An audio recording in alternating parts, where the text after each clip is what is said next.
People of a certain age will remember the comedian Flip Wilson. Flip Wilson appeared on a variety of TV shows in the 1960s and 70s, and one of the characters he played was a brash woman named Geraldine Jones, whose favorite line was, "The devil made me do it." Whatever Geraldine did that she knew she shouldn't have done, like buy an expensive dress she couldn't afford, she would just blame it on the devil. Her line became what we would now call a meme. Many of us repeated it whenever we did something we know we shouldn't have done. The problem is, many of us believe it, and that's a problem. Hello, I'm Stuart Baskin, pastor of First Presbyterian Church of Tyler, Texas, and this is your daily devotional for Wednesday, February 25th, 2026. All this week I'm exploring the phenomenon of temptation. It's something all of us face all the time, so much so that we often don't realize that we are being tempted. On Monday, I suggested that the first temptation is to be like God, to stand on equal footing with God. We saw that this was what tempted Eve when the serpent offered her the so-called forbidden fruit. In the same story, when God confronts Adam and Eve, they succumb to the second temptation, which is to deflect blame onto others. One particular way we often do this is to blame our actions on the devil, the tempter. Like Flip Wilson's Geraldine Jones, we say, "The devil made me do it." This sounds reasonable until we think a little bit about it. The first question we might ask is whether or not there is a Satan, a devil running around tempting everyone all the time.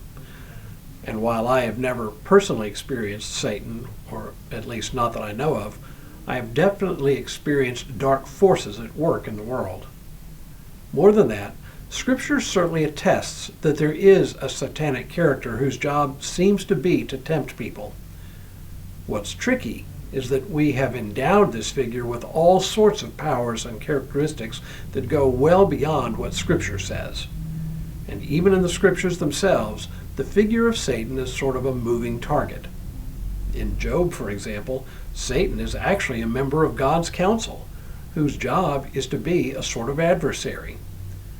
But the classic text about the devil is the story of the temptation of Jesus after his baptism and before he begins his public ministry.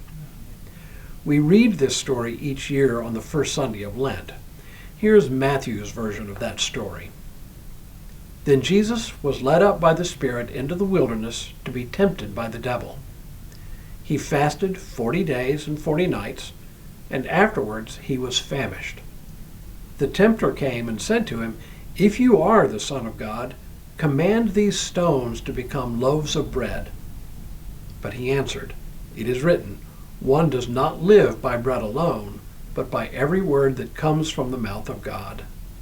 Then the devil took him to the holy city and placed him on the pinnacle of the temple, saying to him, "If you are the Son of God, throw yourself down, for it is written, he will command his angels concerning you, and on their hands they will bear you up, so that you will not dash your foot against a stone."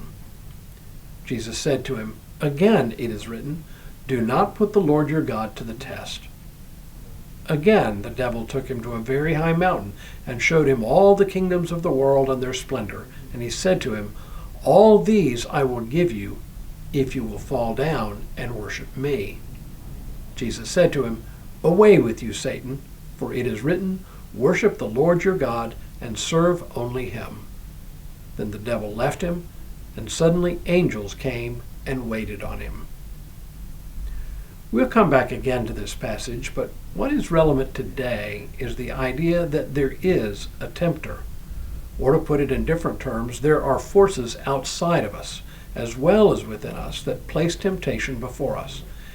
And it's easy to blame the tempter for making us fail. But that in itself is a deadly temptation. Not just the current object of our temptation, but the temptation to blame someone else for causing us to stumble, just because they've placed temptation in our path. People do place temptation before us all the time, and it's not just Satan either. And shame on them for willingly tempting us. But the responsibility for giving in to that temptation, it lies directly on us. We cannot avoid responsibility by saying, the devil made me do it. No, the devil, or whoever, may put the temptation out there, but we're the ones who choose to act.